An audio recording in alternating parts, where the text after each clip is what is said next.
जय माता दी सभी को। माता रानी आप सब पर हमेशा अपनी कृपा बनाए रखे। आज हम बनाएंगे बहुत ही स्वादिष्ट और चटपटी मसाला बीन्स की सब्जी, जिसके लिए मैंने यहाँ पर बीन्स ले लिए हैं और इनको मैंने पानी से बिल्कुल अच्छे से धो लिया है।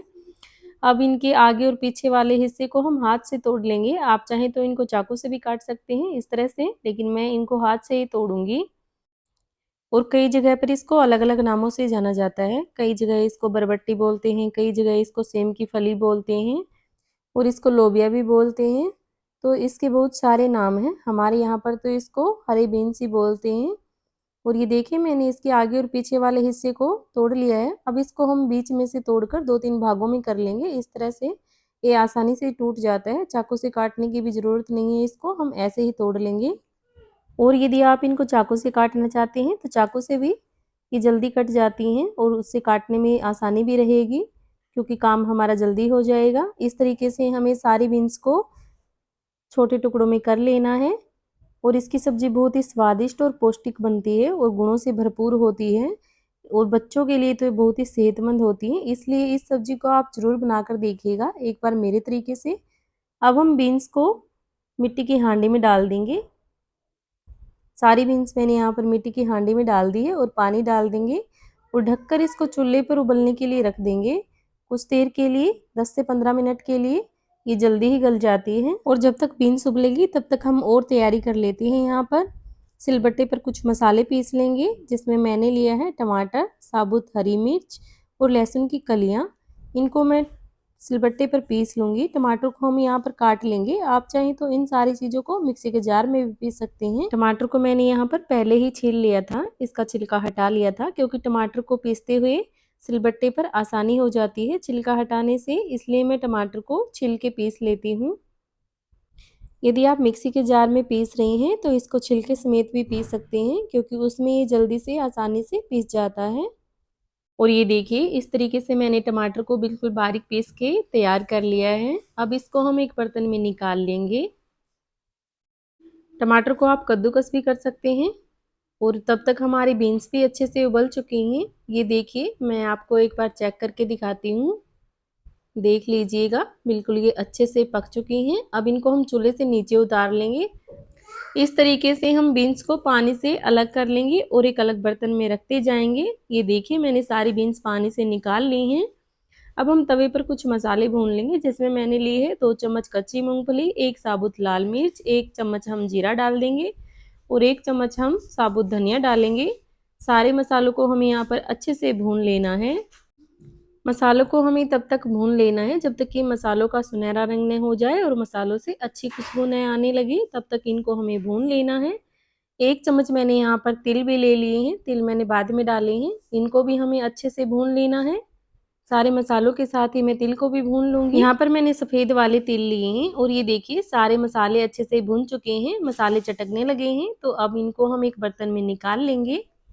मसाले हल्के से ठंडे हो चुके हैं, तो अब इनको हम सिलबट्टे पर डालकर पीस लेंगे। आप चाहें तो इनको मिक्सी के जार में भी पीस सकते हैं, लेकिन मैं कोई भी मसाला पीसती हूँ तो सिलबट्टे पर ही पीसती हूँ।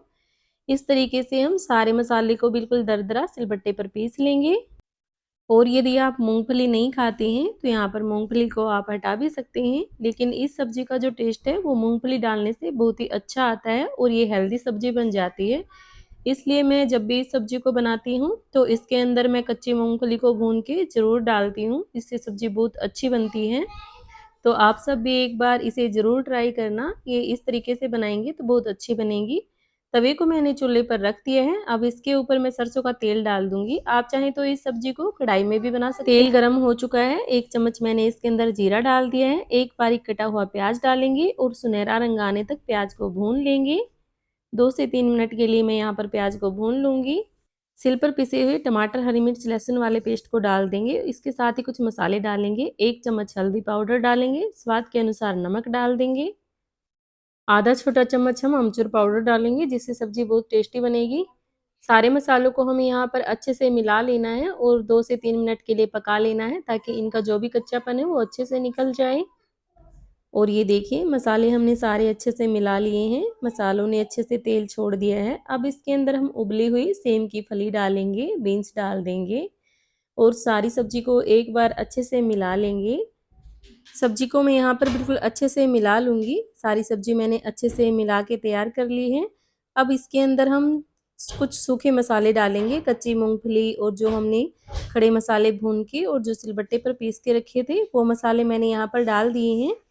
मसाले डालने के बाद सारी सब्जी को हमें अच्छे से मिला लेना है और 3 से 4 मिनट के लिए पकाएँगे इस तरीके से।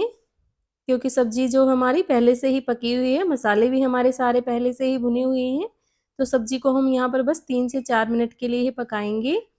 और ये देखिए हमारी सब्जी बनकर तैयार हो चुकी है। ऊपर से हम इसके ऊपर धनिया पत्ती डाल देंगे। धनिया पत्ती डालने से सब्जी के अंदर खुशबू बनी रहती है। ये लीजिए हमारी पौष्टिक और सेहत से भरपूर हरी बीन्स की सब्जी बनके तैयार हो चुकी है। अब इस सब्जी को हम एक बर्तन में निकाल लेंगे। इसके साथ खाने के लिए मैं यहाँ पर तिकोने आकार के परांठे बनाऊंगी, जिसके लिए मैंने आटे की लोई ले ली है, उसको रोटी के आकार में बना लेंगे। अब इसके ऊपर हम देसी घी लगाएंगे। सारी रोटी के ऊपर हमें अच्छे से देसी घी लगा लेना है और रोटी को इस तरह से फोल्ड कर लेंगे। एक बार फोल्ड करने के बाद एक बार फिर से हम देसी घी लगा देंगे और फिर से हम इसको तिकोने आकार में बना लेंगे और सूखा आटा लगाकर रोटी बना लेंगे बेलन से। इस तरीके से हम इसको तिकोने आकार का परांठा बनाएंगे। परांठे को हम तवे पर डाल देंगे और दोनों तरफ देसी घी लगाकर अच्छे से अलट पलट कर सेक लेंगे करारा होने तक। इस तरीके से मैं इसको देसी घी में बनाऊंगी। आप चाहे तो इसको सिंपल रोटी भी बना सकते हैं या फिर तेल में भी बना सकते हैं। और ये देखिए बीच में देसी घी लगाने से हमारा परांठा कितना अच्छे से फूल चुका है। इस तरीके से बनाएंगे तो सारे परांठे ऐसे ही फूले फूले बनेंगे। और ये लीजिए हमारा करारा परांठा बनके तैयार हो चुका है। इसको हम चूल्हे से नीचे उतार लेंगे। अब हम आप सबके लिए एक थाली लगाएंगे और ये लीजिए हमारी थाली भी लग के तैयार हो चुकी है। और ये सब्जी आप एक बार ज़रूर बनाकर देखिए, यकीन मानिए बहुत अच्छी बनेगी, बहुत टेस्टी बनेगी। इस तरीके से बनाएंगे तो। धन्यवाद।